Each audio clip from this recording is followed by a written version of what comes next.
এই সিরাজনগরের মতো সুন্নি আলেমদেরকে যদি আমরা হারাই, আমাদের অন্তরের মধ্যে কষ্ট হবে কি হবে না? নারায়ে তাকবীর, নারায়ে রিসালাত, আহলে সুন্নাত ওয়াল জামাত।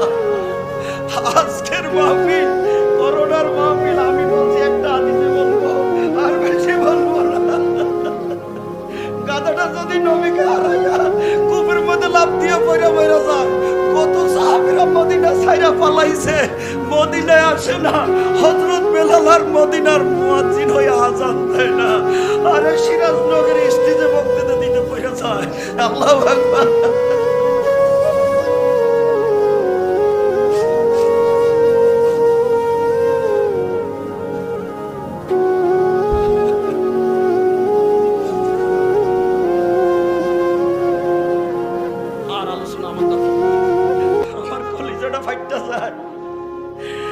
শুকনা পরোটা ভাইজা এটা দিছে, আমার খান। আমি আমি খাবো না, একটা টুকরা খান। খাইতে খাইতে বলতেছে, আপনি তো আগের মতেই আছেন, আমার বয়সটা তো 86 বছর। আল্লাহু আকবার।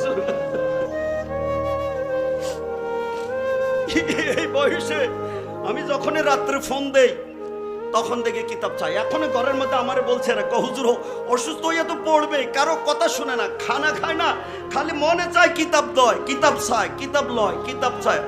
আপনাদের মনের মধ্যে জানতে চান যে গাদাটা নবীর মহব্বতে এইভাবে কূপে পড়ে গেল, নবীজিরে পিঠে লইয়া নিজের জীবনটাকে ধন্য করলো, আমরা সিরাজনগর হুজুর মতো বুজুর্গ আলেমদেরকে আমাদের মাথার মধ্যে লোয়ার দরকার আছে কিনা?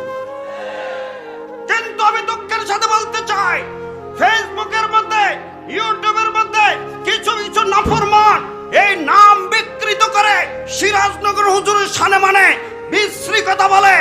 আমি তাদের বিরুদ্ধে আপনাদের কাছে জানতে চাই, এই সমস্ত মুনাফিক মাওলানা মৌলবীদের বিরুদ্ধে আমরা জান কুরবানি দিয়ে ময়দানে কথা বলতে রাজি আছি কিনা?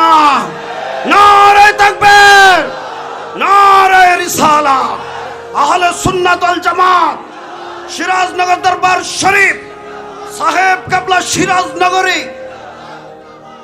এবার কে ওয়াজ করবে? আমার আরো দুই কথা বলতে। কি আপনারা তো আজকে খাওয়ার জন্যই আইছেন, আপনারা খাইতেই আইছেন।